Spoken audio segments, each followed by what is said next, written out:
This is Python's Paradise. This is your host, Greg Gilbert, aka the Python Hyena, straight out of Fredericton, New Brunswick, Canada. And folks, here we are, December the 14th, 2022, approaching Christmas. And I have a return guest, but it's a guest that I have actually met, uh, was several years ago now when she was in Fredericton promoting a movie. Mm, Folks, I give you Jackie Giroux. How do you do, Jackie? Good. How are you, Python? Doing great. Yeah, you were here promoting Plaster Rock. You remember Correct. that? Yeah, yes, like it was yesterday. Yep. Yes, yeah. It Yep. was like yesterday for some reason.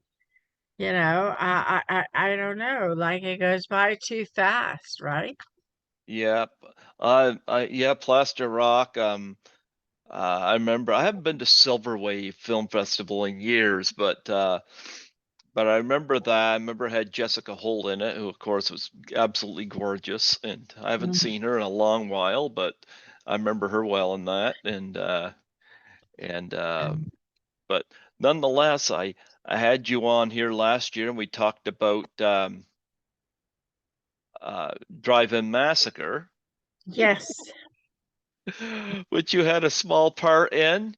We got to hear you scream, and um, I had a couple. I've had Norman Sheridan and John F. Yeah, Golf on from that right. movie, Yeah. and I Hmm. gotta get the director on, but I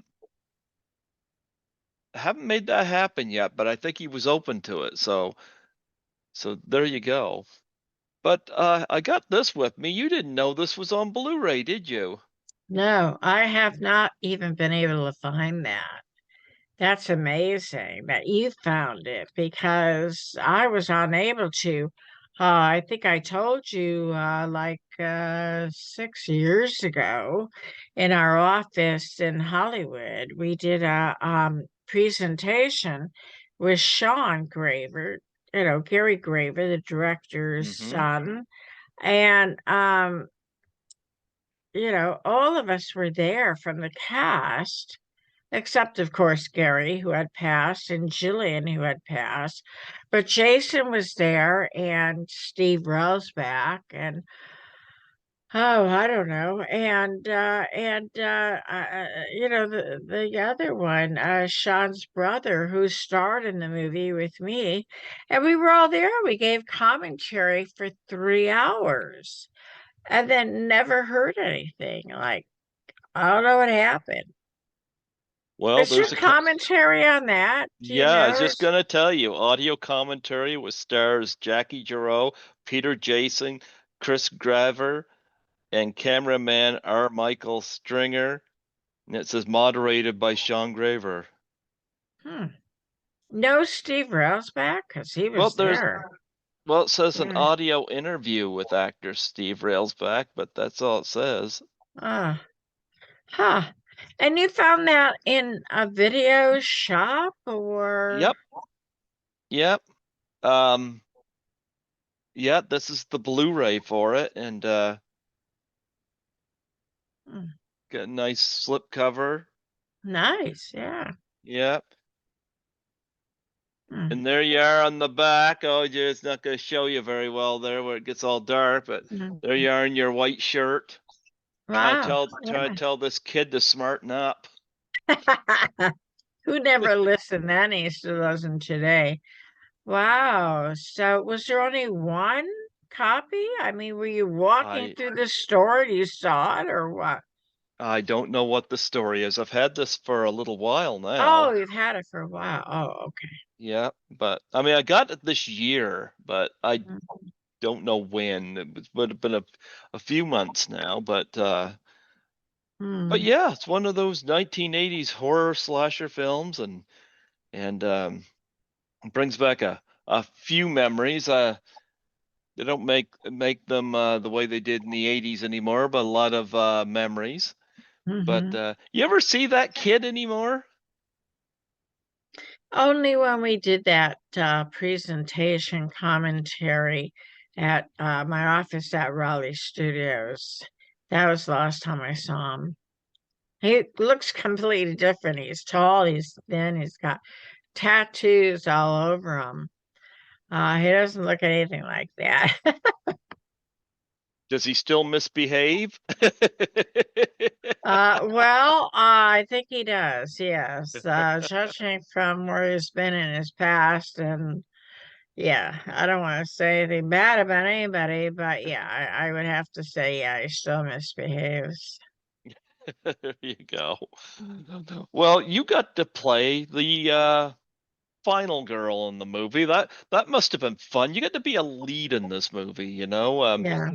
So Mhm. what was it like taking center stage? Well, Gary and I talked about this, before it was done. We worked together on the screenplay.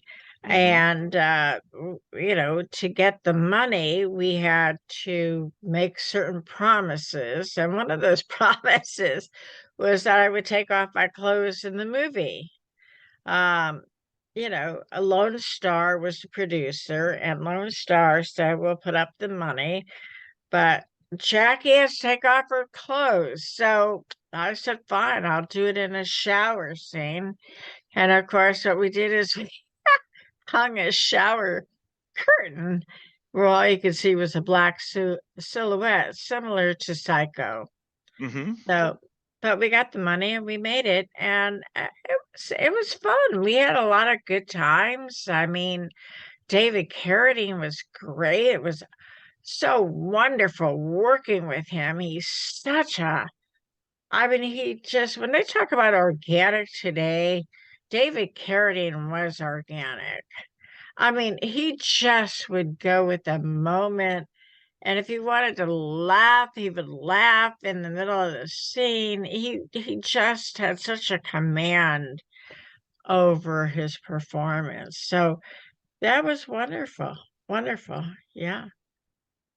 You know, watching this movie, there was one thing that bothered me in it.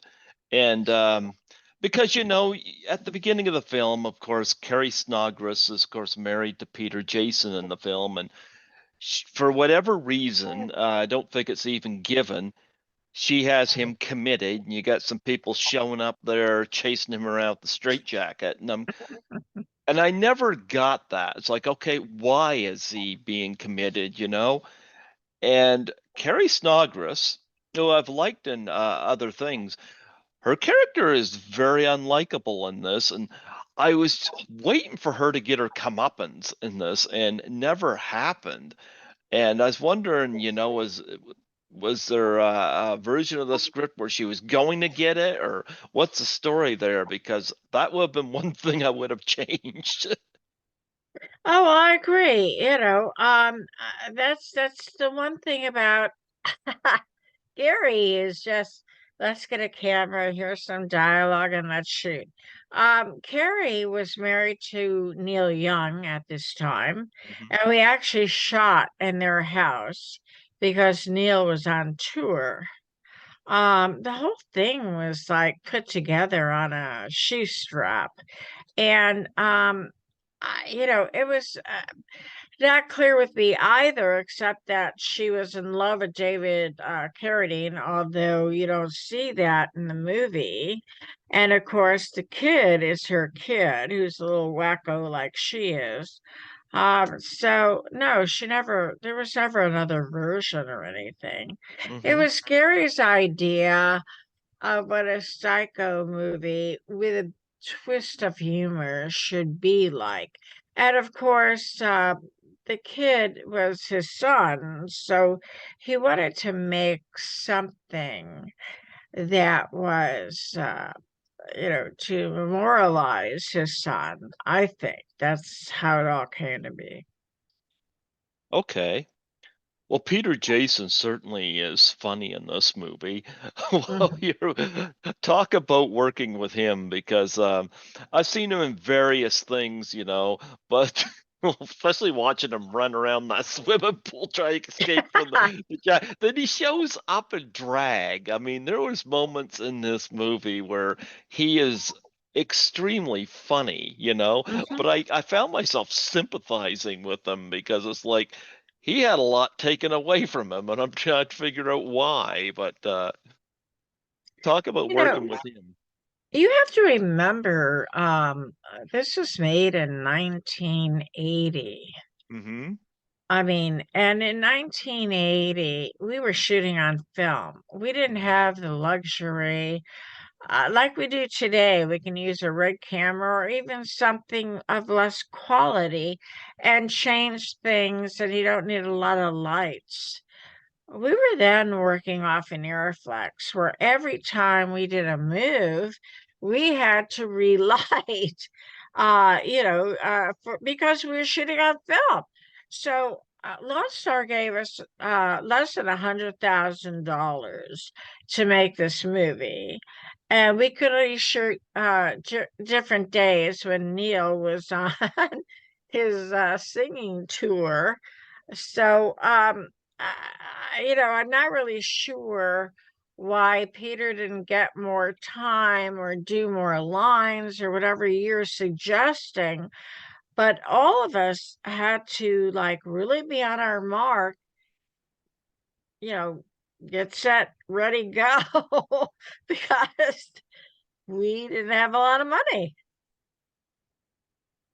He looked really funny when he was in drag, I'll say that. Well, maybe you can get him to do it again. I mean, I call him Jason. His name is Peter Jason, but I've always called him Jason because of the funny horror.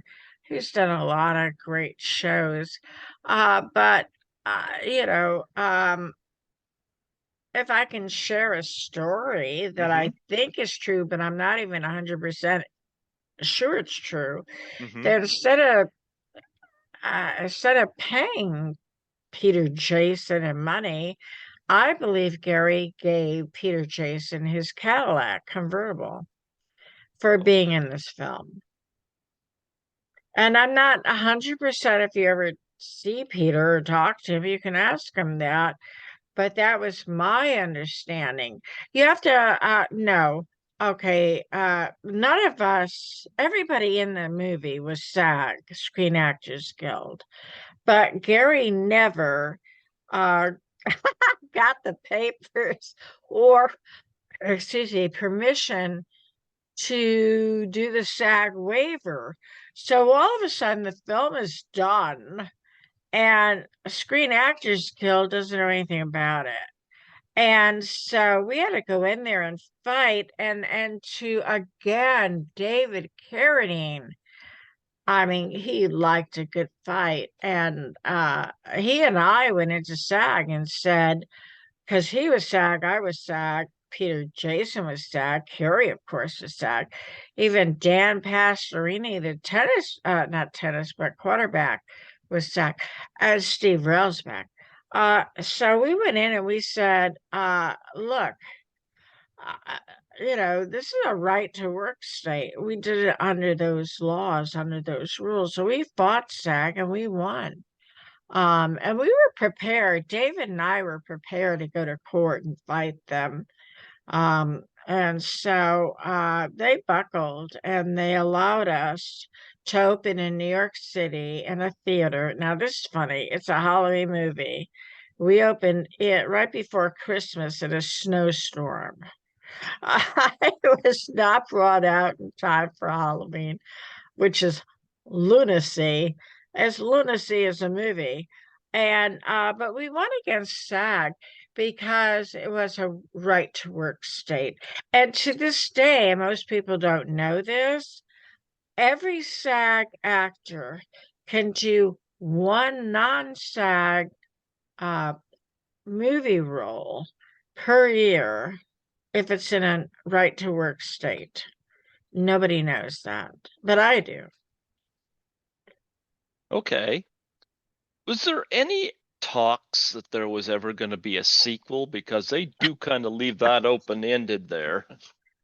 Well, I'm sure it was Gary's dream, but no, there was never any talks about doing a sequel. No. You weren't up to screaming again. Look at this. Yeah. We're being joined. Look at this. This is Skittles. Oh, Skittles. Hi, Skittles. Where's Tommy? I have a cat named Tommy, but Yeah. I did a Zoom call earlier today, and he got up on the computer, but Yeah? he must be sleeping right now. Yeah, Skittles was sleeping. Skittles. He come over here and now he's Yeah. go steal the They're, limelight here for a oh, minute. they're wonderful. Where did you find him? He's a rescue. My parents had him before Yeah, me. mine too. Yeah. Yeah. Yeah, now he's like, "Oh, you're exploiting me for hits. You're exploiting me." Oh, he's beautiful. Look at He's that. I wish Tommy was here. I have rescues too. I have two rescue cats and one rescue dog. mhm. Oh, Mm, he's my buddy. He's my buddy. mm, Now, talk about the location in mm. Trick or Treats. That was pretty cool house you guys were in. That was Carrie's house with Neil Young. Oh, that's Yeah. oh frig, yeah. Yes, that You were was where they mentioning that. I lived. Yeah. and it never keyed into me. Yeah.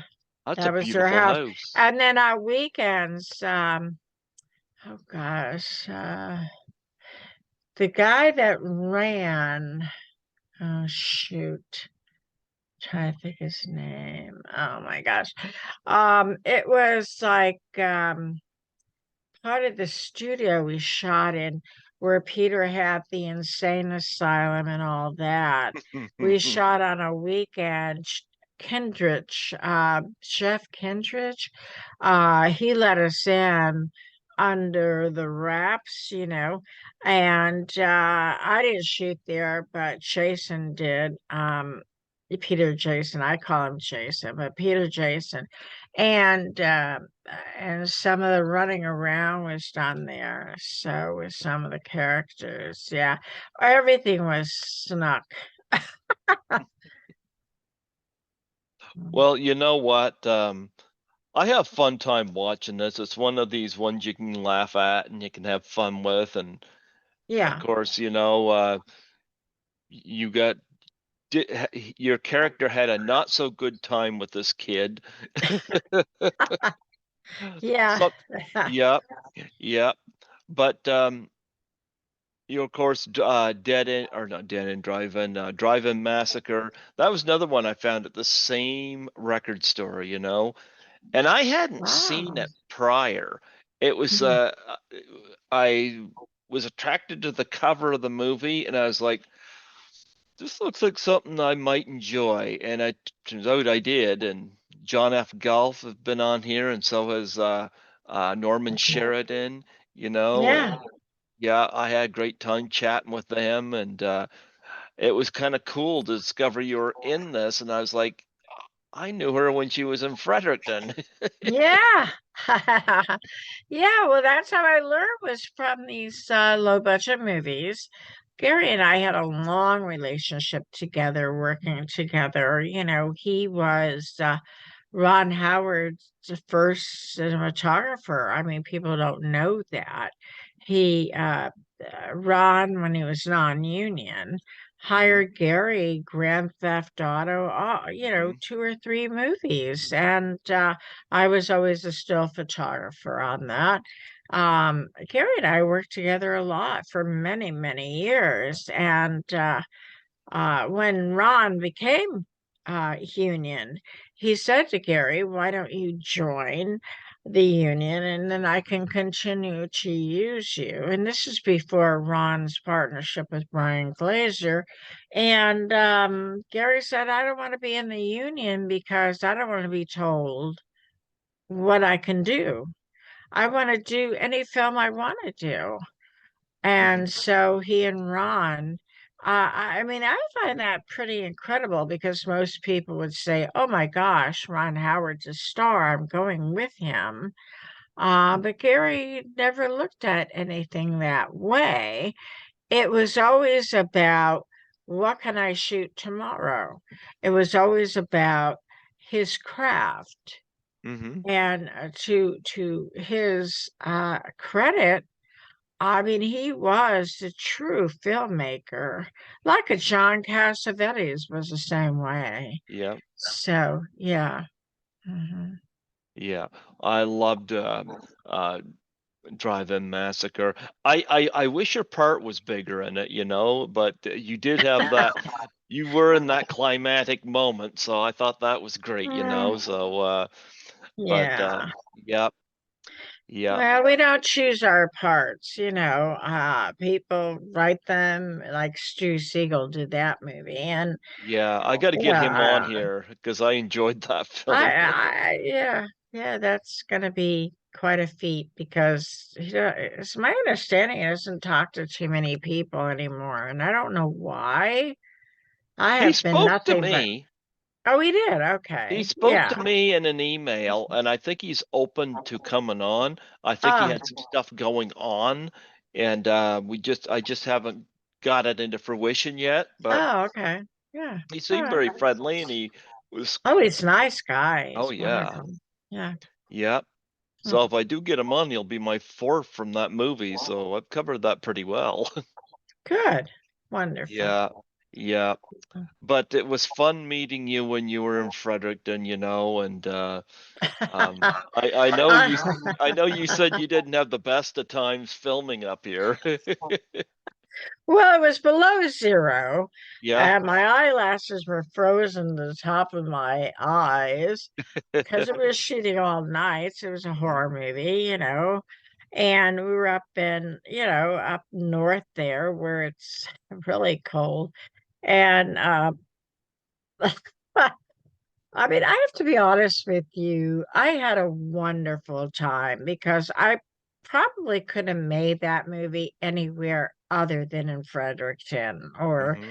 you know, I mean, because it was non-union, you know, that's always an advantage.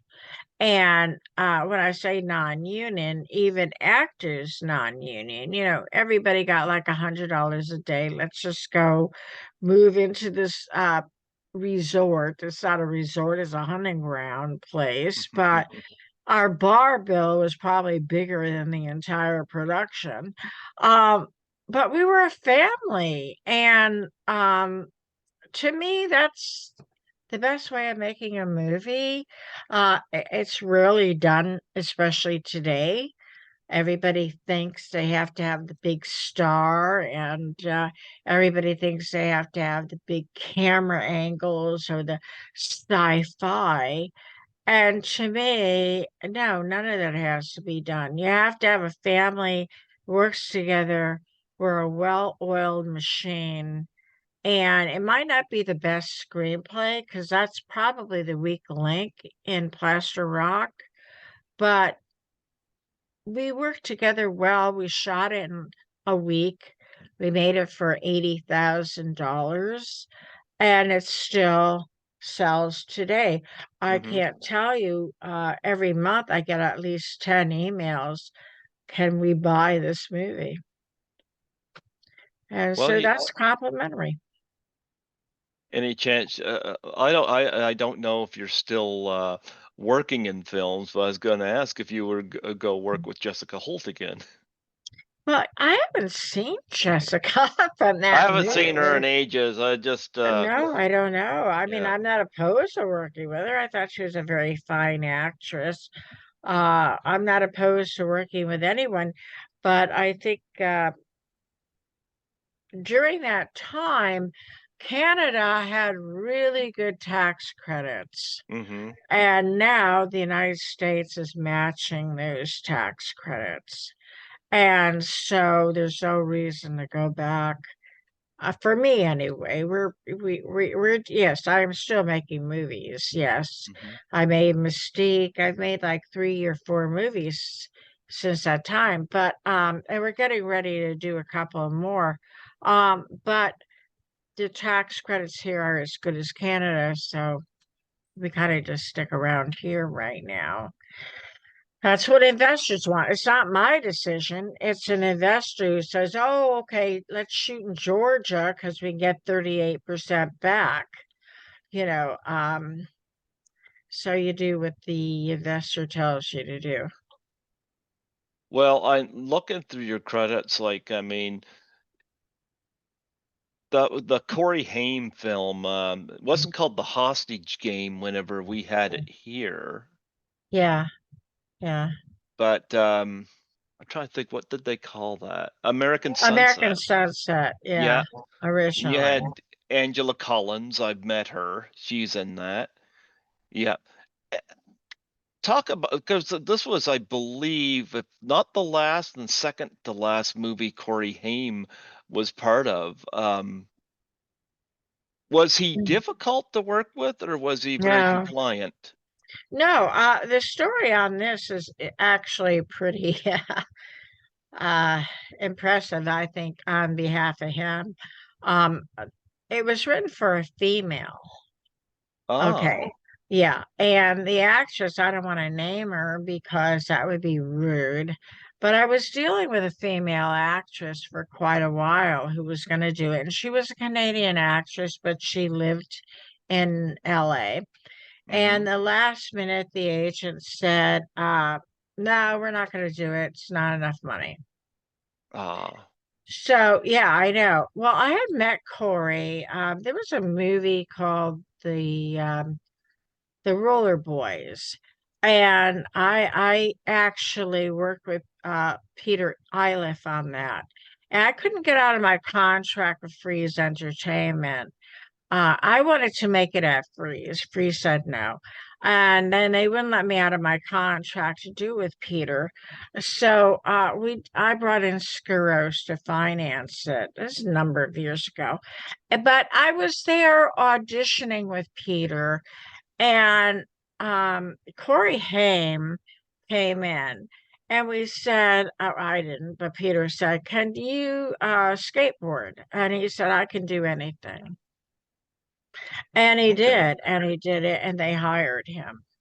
And they made the movie without me, which crushed me because I really wanted to make that movie. Anyway, cut to American Sunset when this chick backed out. Mm-hmm. And I called up Corey Haim's agent and I said, because I knew Corey was Canadian and we were shooting in Canada. And I said, so we needed the Canadian tax credit. And so I called up his agent. He had just finished a movie with Jason Stratham. And uh, Corey called me. And he said, yeah, I'll do it. I said, well, it was for a female, but I'll rewrite it. He said, I know how to play a female or a male. I'll get on an airplane, I'll come up there, we'll work together. And within 24 hours, he showed up and we made the movie 3 days later. I enjoyed American Sunset. I saw that Yeah, at Silver Wave that year as yes. well. Yeah. And And another he thing, was sick by the way, the entire yeah. time. That was the beginning of his demise. He had Uh, bronchitis and pneumonia, but no one recognized it, and then he died. And we were the last movie he made, yes. Mhm. okay. And I noticed too with Distortions, you got to work again with John F. Gull I and love him, yeah. Steve Railsback is in Uh-huh. that. But you Yeah. also got to work with Piper Laurie and Olivia Hussey from Black Christmas. Yeah. Yeah. Yeah. So that, Yeah. Hmm. because you were Well, on that as one of the yeah, producers. one of the Yeah. producers. Sorry, that was stuck in Yeah. my tongue Yeah. there. But were you the one that brought Steve and John into it? Oh, yeah. Okay. Yeah. I was married to Steve at that time. That's right. I forgot about that. You were married to Steve.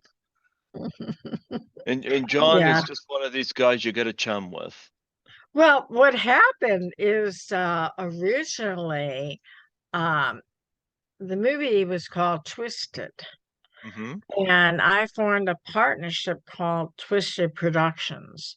And what I didn't know is the original writer, Tony Crescellus, had made a deal with Smart Egg Productions, and they paid him.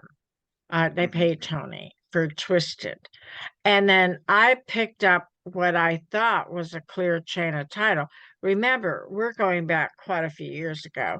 And during the time when I made the deal to finance it, I had to have a completion bond because I was getting a bank loan. And we discovered that Smart Egg wanted to be paid back the money that they paid Tony Crishalis. So I said, no, we're not doing that. So I brought in John Goff. Hmm. I said, John, we're not going to call this movie Twisted anymore. We're going to call this movie Distortions. And John and I went through the script and we took out everything that we thought Smart Egg could possibly own. And John wrote it, but I assisted with where we were going and what direction. My background is paralegal, so I was pretty in tune to what we were doing. And we retitled it Distortions, and we closed the loan and we made the movie.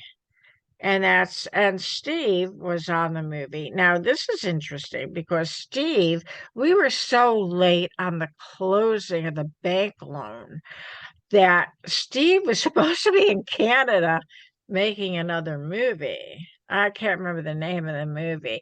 Now, you would think we're married, so he'd be Yeah. loyal to me.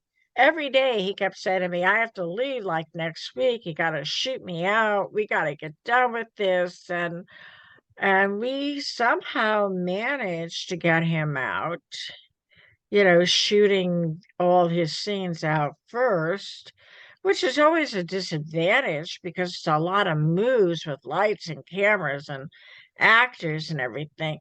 And so, but we shot him out and he went away to make that movie in Canada.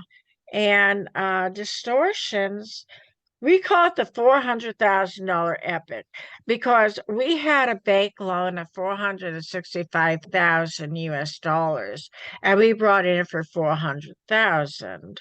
And then we got nominated for Out of Competition at Cannes because it was the only sexy thriller. At that time, everybody was making action movies, and everybody told me you're going to get killed if you make a thriller. And we made the thriller and it went through the roof. We made off 400 thousand, we made like 1.6 million on a low budget movie. And we were at Cannes and all that. So we were pretty successful with that movie, but it caused my divorce. So because when it came back, I said, you wanted to make the movie in Canada more than you wanted to support me and my movie making. So I think we should think about splitting. And we did. Were you nervous at all to work with William Friedkin and to live in uh, Die in uh, LA. die in LA? Because I mean, Well, he had done The mm, French Connection, The mm, Exorcist, Cruising, and all these yeah. very intense movies. Were you were you nervous about working with him, or was it just a great experience? Well, for me, nobody set me up to audition for him. Hmm. So I pretended to have a management company. And these were back in the days when you could do this. And I wrote a glowing letter about myself, but pretending to be a manager. And they called me in. And when I went into audition for him, I knew I did a great audition. And he said, well, we have a lot of people to look at and blah, blah, blah. And I said, no, wait, hold on. I know you're going to hire a name. I go like, I know the game. Okay.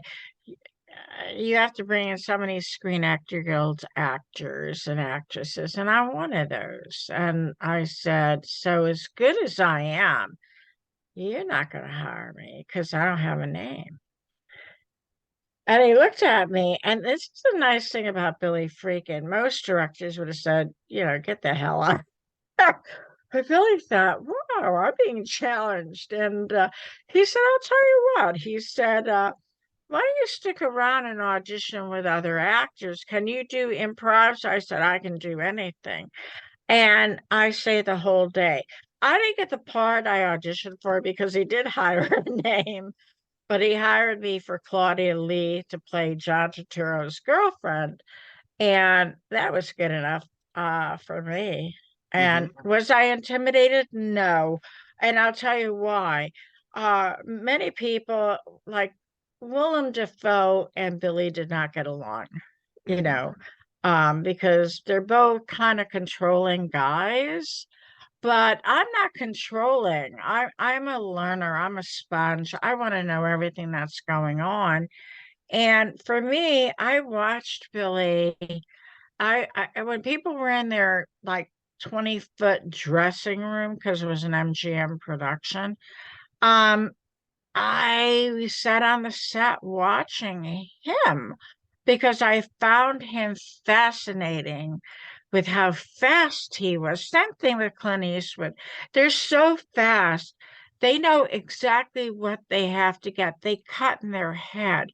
And I found him so fascinating that I didn't find him intimidating at all. I found him a book of knowledge.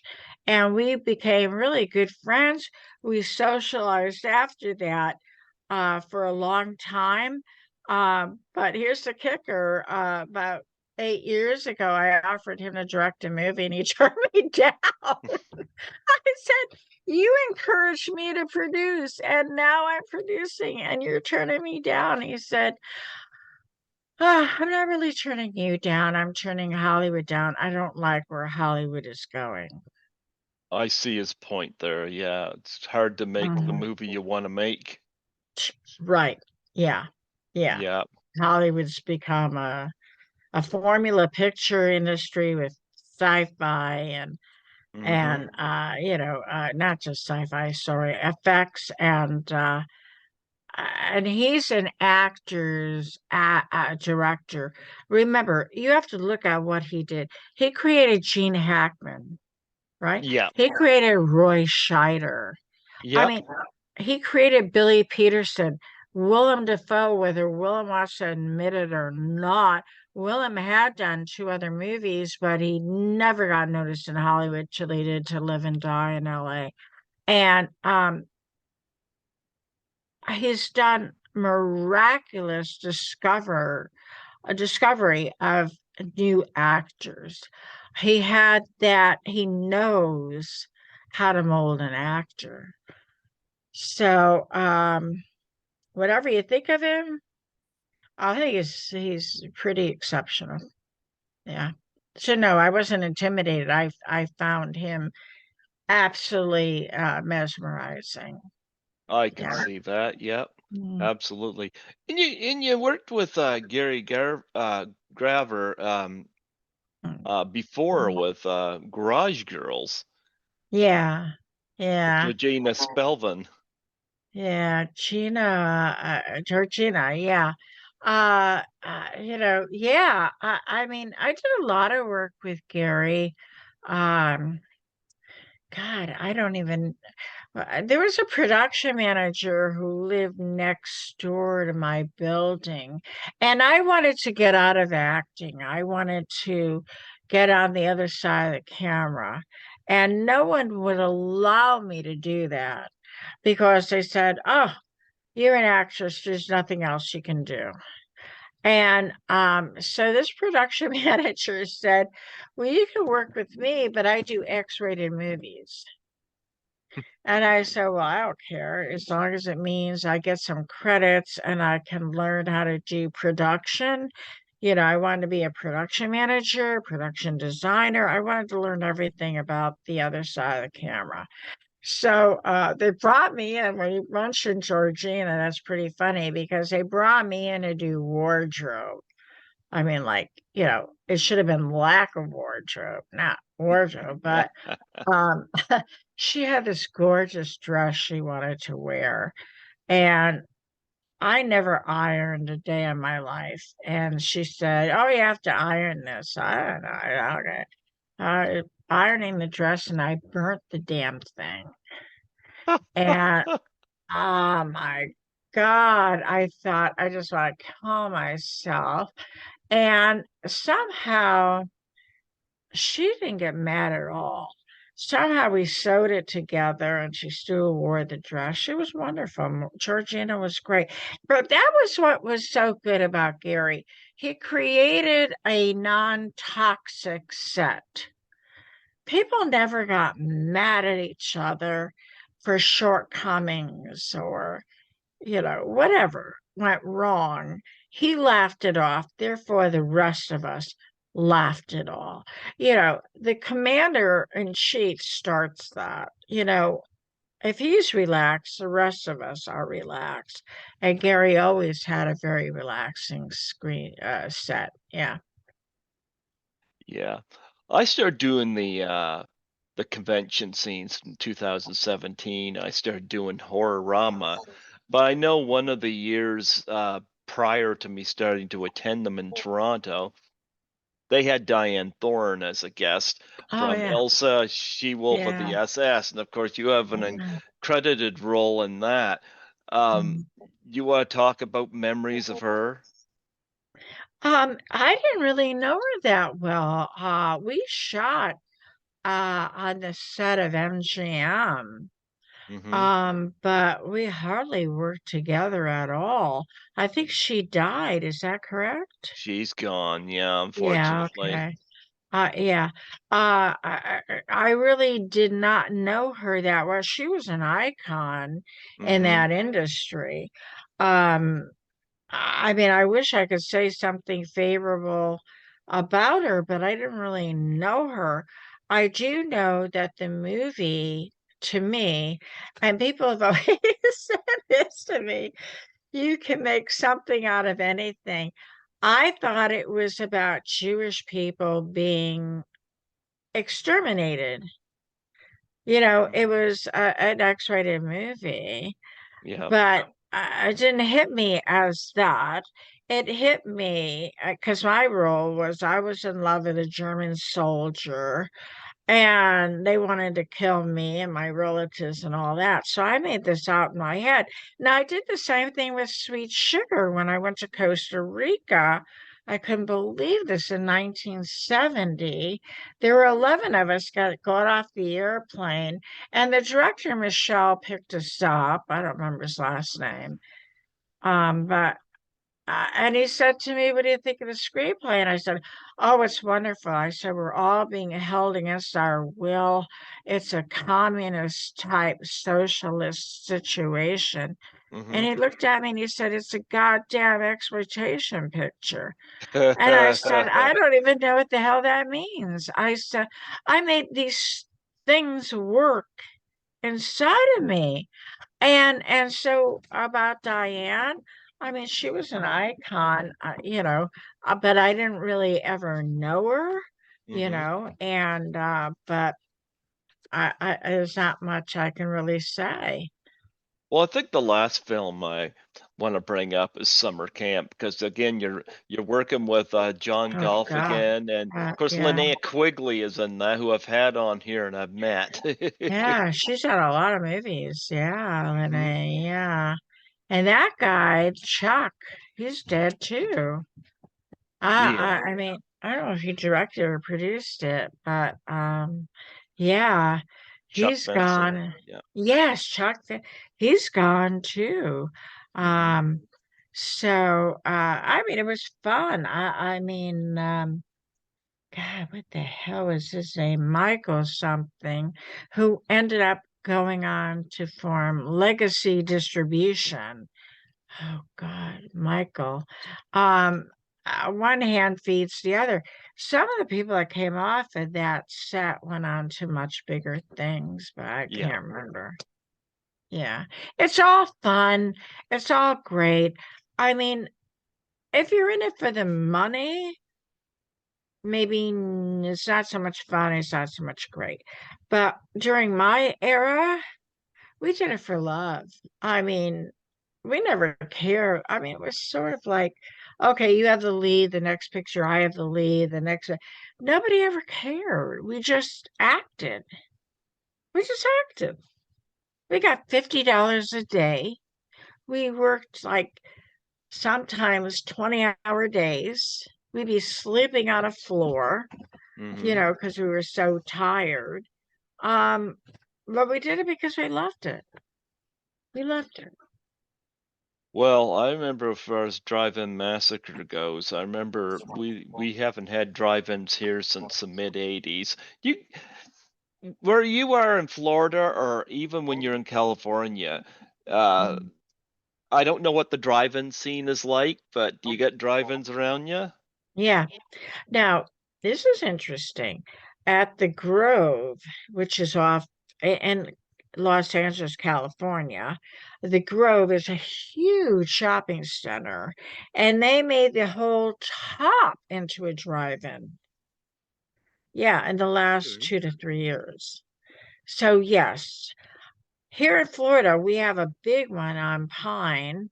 Um, People love it. And by the way, a lot of horror movies, mostly regional, not studio, but regional, and they bring in people that starred in them, like a four-walling deal. And the actors get up there and they talk about their makeup and all that. And yes, it's still a big deal in the South and maybe the Midwest too. I don't know. But for Los Angeles to have done that on the top of the Grove, yeah, it's a money making. Still, it's a draw. Yeah, I kind of miss them, you know. I have a lot of memories of those growing up. Yes, yeah. Yeah. And they're So, great. And I'll tell you right now, what do they say? That revolving door, what goes around comes around. hmm And I think the only thing that went wrong on the drive-ins really was the sound system was never really good. hmm They had these rinky-dink things you stuck in your window to begin with, and then they had you can go through your radio, but it didn't matter. Both of them were horrible sound systems. hmm But if you were able to create a digital sound system, the drive-in would be the way to go because people want to be able to eat and drink at the same time they're watching a movie. That's why people stay home today and watch HBO and Netflix and everybody else, you know, because they want to have that freedom to be left alone. They don't necessarily want to, and they blame this on COVID, and that's a big possibility. But still, you don't want to sit there in a movie having to be told, shh, shh, shh, and buying a $20 popcorn. And so I still think the drive-in is if you could refurbish it with a better sound system, it would have legs today. Yeah, absolutely, absolutely. Well, you mentioned you got a couple of projects coming up. Are you able to talk any about them?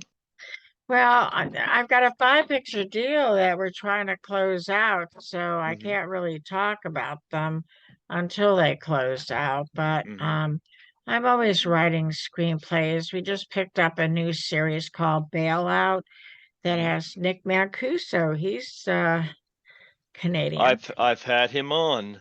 Have you? He's in Yeah. Bailout. Yeah, we just picked that up. We're selling it to Kaleidoscope and a couple other places, Lou Diamond Phillips, hmm and there's someone else. Oh gosh.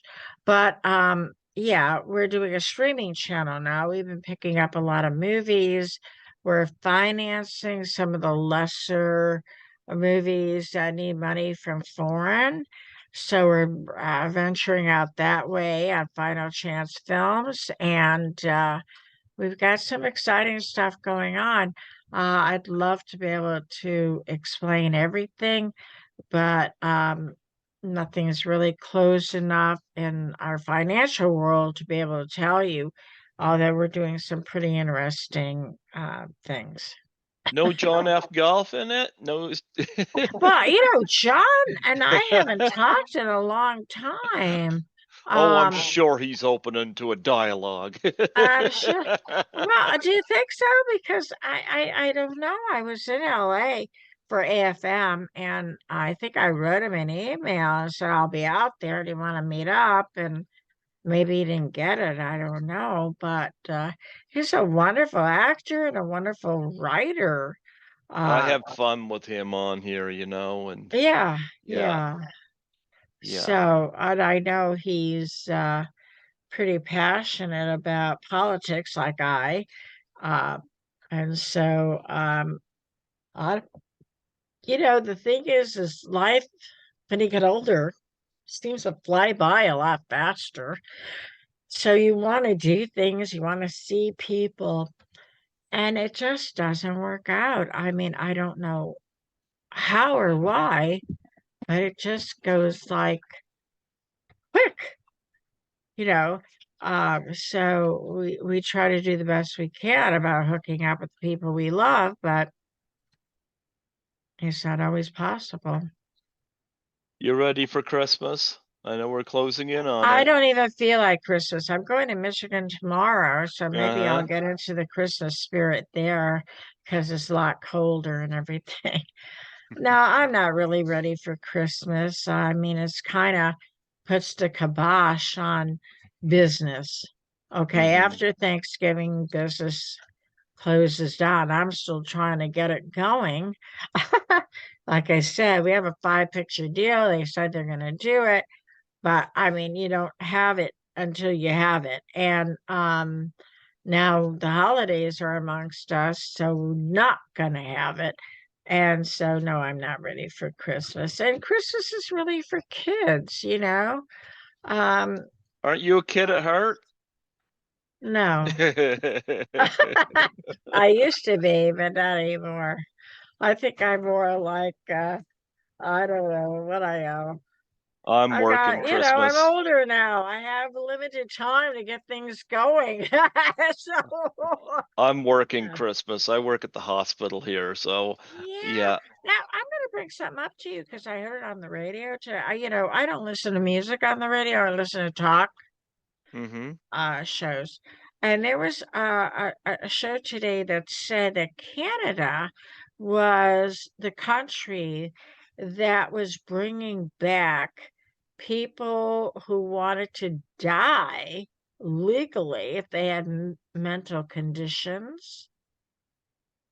Do you know anything about that? Nope, I don't. Okay. Well, it was a big show about it. And the host, Glenn Beck, I don't know if you've ever heard of him. I do, He yeah. was, yeah, he was saying he was afraid that was going to roll over to kids. If the kid was born with a mental condition, that parents would be able to, uh, like an animal, euthanize them. Now, I didn't call in or anything, but I was thinking, I know a lot of Canadians. Nobody's ever told me that. People in Canada don't have a license to kill somebody because their mother wants them dead or because they want to be dead. And you work in a hospital, so you would know that better than Well, most. I work in housekeeping, so I don't work in the medical part, so Oh, okay. yeah, yeah, Well, I but was amazed to hear that. yeah. Anyway, it doesn't matter. Well, Stephen Okay. Hawking's he had a disability, but he turned out fine.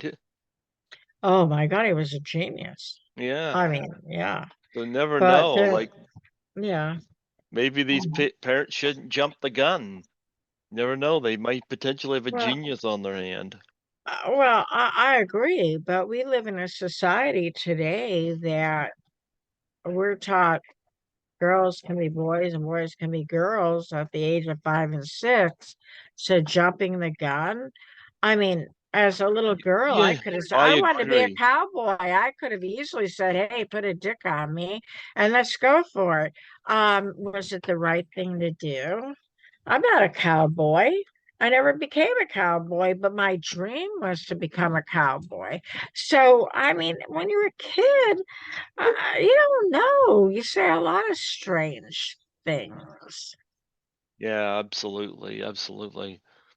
Yeah, that now I hear they're saying the doctor can decide your sex, Yeah, and I'm like, that don't make sense. When you come out of yeah. the womb, you either have a penis or a vagina, one or the other. But Mhm. you can't say anything about this because then you get called prejudice or you get called this or called that. And Yeah, I'm like, it's evidence right there when they come out of the womb. Like, there's no question, But yeah, yeah. I'm not going to get into an argument with them. I know No, what gender I am, and there's no changing that. So mhm. what can No, I what can? agree with you. Politicizing everything.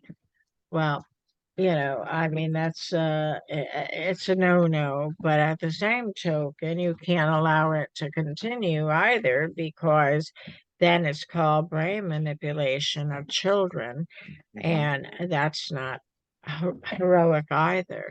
Our job is to protect children, not Hmm. to politicize them. Mm. Yeah, I don't But have anyway, children. I got a kitty. That's but the best I can well, do for and they allow you to whack off their whatever they have, to be fixed. But yeah, and that's interesting because that is for controlling population, which is a big issue today in the world, controlling population. But again, that's not on this podcast, but maybe no. on another one. Yeah. Well, Hmm. Jackie, it was wonderful having you come on Thank here you. today. I Yeah. mean, I remember you fondly when you were in Fredericton promoting Plaster Rock, and I still get a Yeah. photo uh, of us together somewhere here. I've got it on a flash drive, but Yeah. yeah. Oh, good. But Yeah. it was nice to have you come on here today. You figured out the Zoom, and we Thank made you. this. I am not technology oriented. I can write a screenplay and that's it. Yeah, but I really enjoy meeting and talking with you all the time too. I mean, re-meeting because you're right, we met many years ago. Mhm. But yeah, this is fun. This is great. Do you ever Yeah. get to do the conventions? Like I you don't do you them. No, I was just out in no? LA. They were doing the older kind of Bruce Boxleitner and Mhm. and people like, oh, and I Dream of Jeannie and all that. And I was there. I don't do anything, but I mean I'm not famous, so but that was interesting to watch people, and there are people that like those other actors and actresses, but Hollywood executives don't think they're stars.